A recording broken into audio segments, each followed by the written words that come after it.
H1B visa क्या होता है? ये वो वीज़ा है जिसके लिए आप अप्लाई करते हैं तो आपको यूएस जाने मिलता है, ठीक है।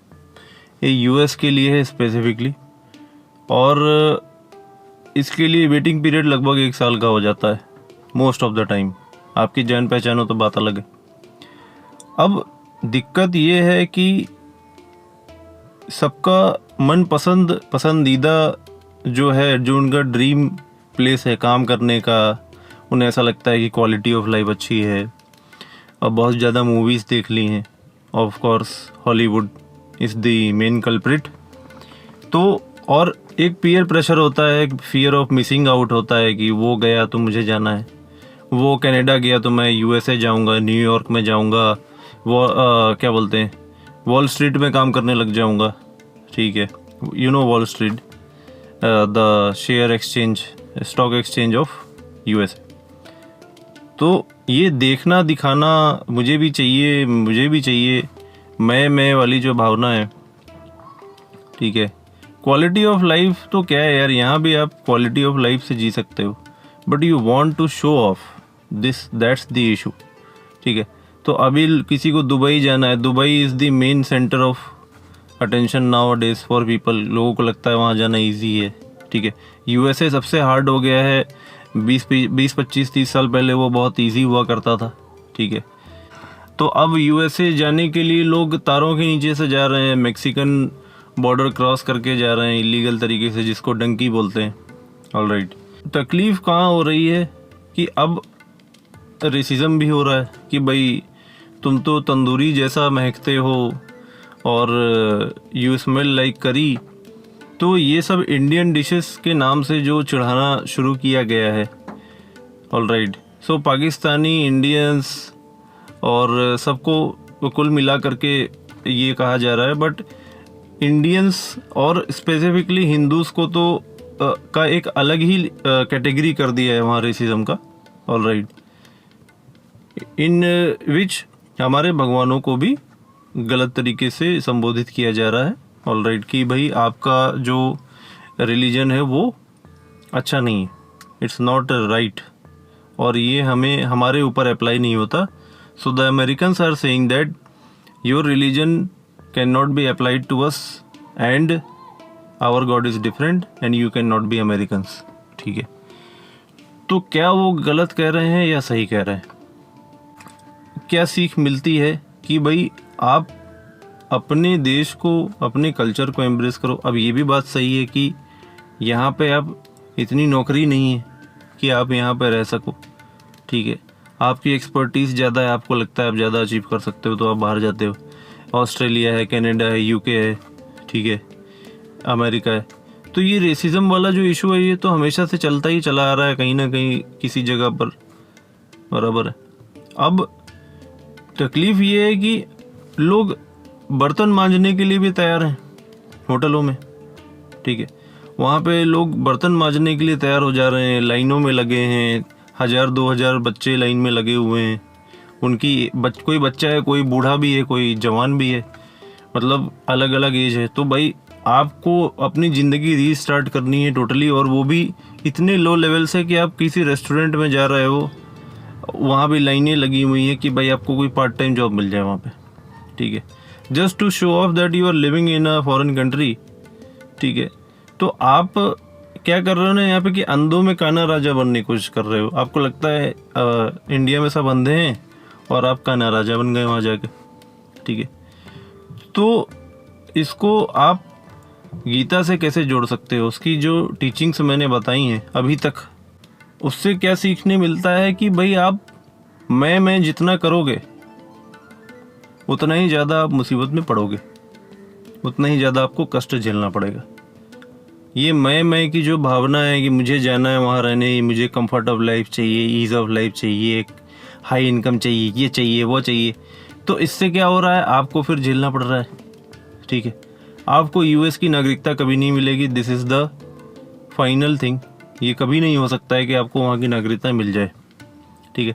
बहुत रेयरेस्ट केस में किसी के साथ हो सकता है कि कोई बहुत ही बड़े लेवल पर किसी कंपनी में काम कर रहा है वहाँ पे, तो उसको ग्रीन कार्ड वो दे सकते हैं। ऑलराइट, इसमें आते हैं सुंदर पिचई, और क्या बोलते हैं सत्या नडेला टाइप के लोग, कहीं किसी कंपनी में कोई सीईओ है जिसको रिप्लेस कर देना मतलब कंपनी के शेयर्स ऊपर नीचे हो जाए। सो सब कोई उस लेवल पे नहीं जा सकते, दैट्स नॉट पॉसिबल। ठीक है, और H1B वीज़ा लेकर के आप जाते हो तो वहाँ पे आप स्टार्टअप नहीं कर सकते। आप जिस कंपनी के लिए जा रहे हो कि पहले तो आपका एम्प्लॉयमेंट सेट होना चाहिए वहाँ पे। अगर आप वर्क वीज़ा पे जा रहे हो तो most of the people work visa पे ही जाएंगे, तो उस कंपनी में आपको उतने साल तक काम करना पड़ेगा, आप छोड़ नहीं सकते, तो आपका एक्सप्लॉयटेशन हो जाएगा उतने समय तक। ठीक है, आप you will be exploited till that time, आप उसको छोड़ नहीं सकते। छोड़ने का मतलब वापस इंडिया आना पड़ेगा, और उस कंपनी से अगर आपको निकाल दिया जाता है उनकी मर्जी से, तब भी आपको इंडिया वापस आना पड़ेगा। तुरंत जॉब वहाँ मिलने से रही। ठीक है, क्योंकि वहाँ के नेटिव लोग भी लगे हुए हैं, और आपको कंटिन्यूअस कांस्टेंट आपको एक टेंशन झेलना पड़ेगा, लोगों से नफरत झेलनी पड़ेगी वहाँ के, क्योंकि आप अब उन लोगों को ये अवेयरनेस उनमें आ चुकी है कि यू आर द रीज़न कि उनके पास जॉब नहीं है। छोटी मोटी जॉब भी नहीं, पोछा मारने वाली जॉब भी इंडियंस या फिर ऐसे लोग ले जा चुके हैं, और मेजॉरिटी ऑफ द पब्लिक वहाँ इंडियन है, और उसमें भी वो हिंदू को टारगेट किया जा रहा है वहाँ पे। एक विवेक रामास्वामी नाम के हमारे महारथी हैं, जब भी उनसे क्वेश्चन किया जाता है तो वो उसको प्रोटेक्ट नहीं करते हैं, अपने ही खुद के धर्म को, और वो घुमा फिरा के जवाब देते हैं। अब भगवत गीता आपको ये कभी नहीं सिखाता है कि आप अपने धर्म को प्रोटेक्ट करिए, धर्म की रक्षा करिए। ठीक है, धर्म वहाँ पे बताया आपका कर्तव्य, आपका काम। धर्म मतलब ये नहीं हिंदू मुस्लिम नहीं। ठीक है, ये तो पॉलिटिशियंस का एजेंडा है, भगवान ये कभी नहीं सिखाते। जीसस ने कभी नहीं कहा कि क्रिश्चियनिटी को प्रमोट करो, आगे बढ़ाओ। मेरे हिसाब से अल्लाह ने भी ये कभी नहीं बोला कि आप इस्लाम को आगे बढ़ाइए और ये करिए। ठीक है, ये जो बातें मैं कह रहा हूँ बड़ी बातें हैं। ठीक है, I believe in my position I should not be saying all this, but जो है सो है यार, अभी इसमें क्या कर सकते हैं। ठीक है, किसी को तो बोलना पड़ेगा।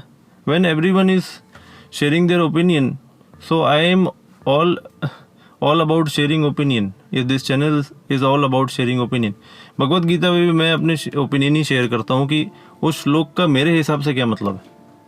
ठीक है, क्योंकि भगवत गीता का यही जादू है कि वो उसका श्लोक सबके लिए अलग अलग मतलब निकाल सकता है। उसका कोई एक ये मतलब नहीं कि डिफाइन न्यूटन्स लॉ, तो उसका ये मतलब ऐसा नहीं है। वो सारे श्लोक का मतलब सबके लिए अलग अलग हो सकता है, किसका क्या पर्सपेक्टिव है वो उसको बताता है, बट उसका एक जो डीप मीनिंग है वो सेम ही निकलने वाला है हमेशा। बोलने का तरीका अलग है। ऑलराइट, तो इन सिंपल वर्ड्स अगर मैं आपको कहूँ तो ज़्यादा आप लोग पगलाओ मत फॉरेन जाने के लिए, because you will be ridiculed, you will be suffering a lot, and you can never be a citizen of USA in on an average obviously. ठीक है, you cannot be a citizen just by going there, studying for 3-4 years, getting a job, all right, and then you will feel like you are an American living the American dream. No, to live the American dream truly you have to be some other race, not an Indian. और लाख में से कोई एक Indian ही American dream को achieve कर सकता है by becoming a CEO of some company, which you are not, obviously you have to admit. ठीक है, more power to you. आप CEO बनना चाहते हो अपने देश में बनो ना, दुबई चले जाओ, अभी still there is a lot of hope over there, scope over there. ठीक है, but in a country of white people you can be a manager somewhere but you cannot be a CEO. आप मालिक नहीं बन सकते। ठीक है, you will always be a replaceable person, all right.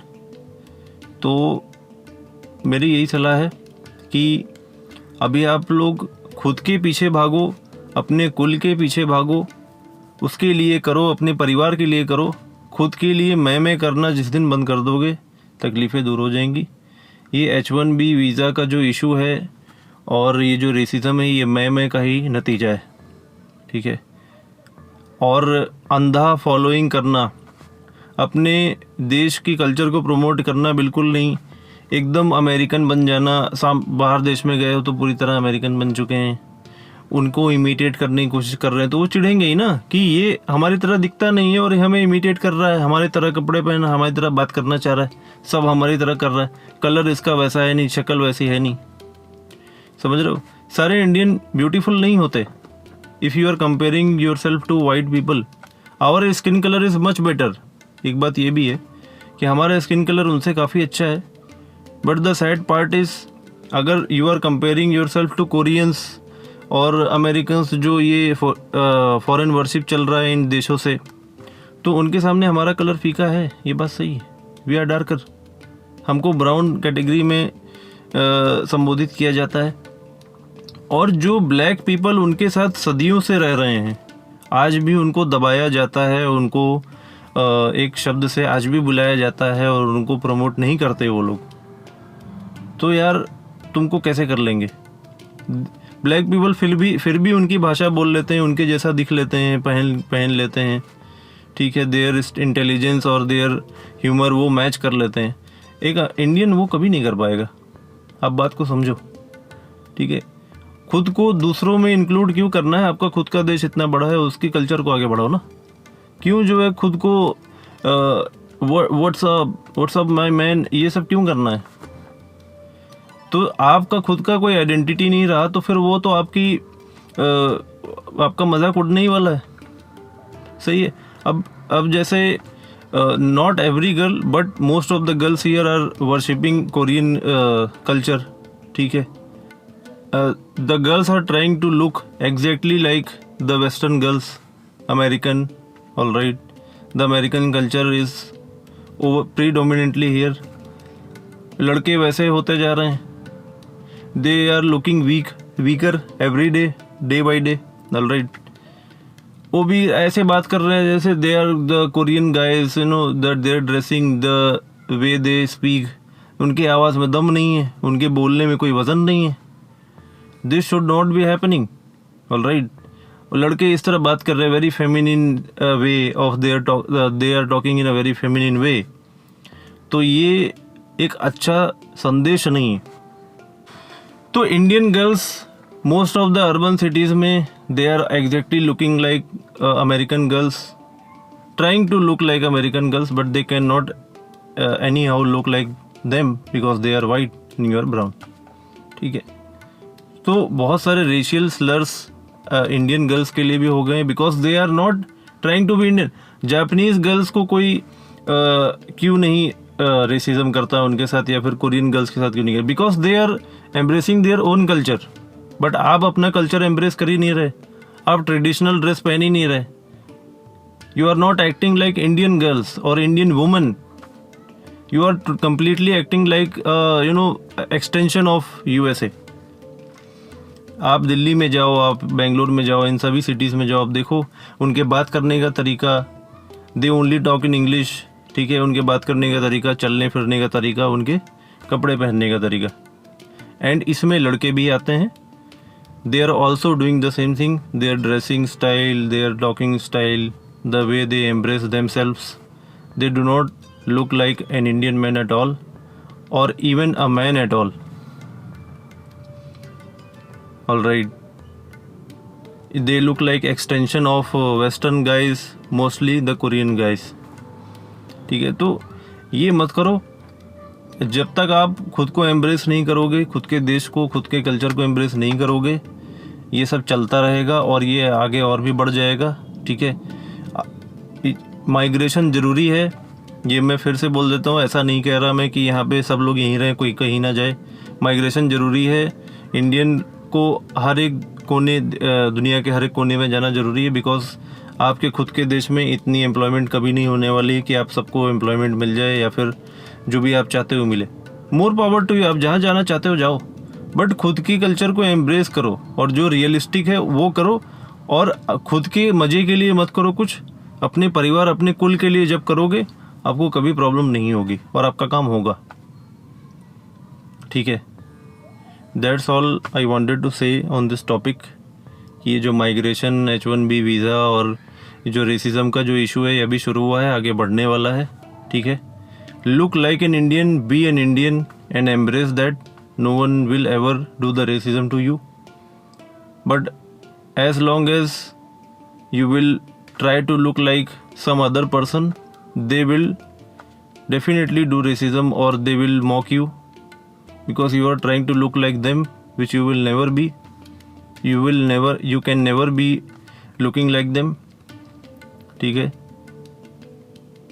और when you look like an Indian, वो तो कोई इतना पावरफुल कभी नहीं है कि वो एक देश को देश का पूरा मजाक उड़ाए, ठीक है। तो try to understand this things, ये आपके लिए बहुत ज़रूरी है। और लिव इन रियलिटी।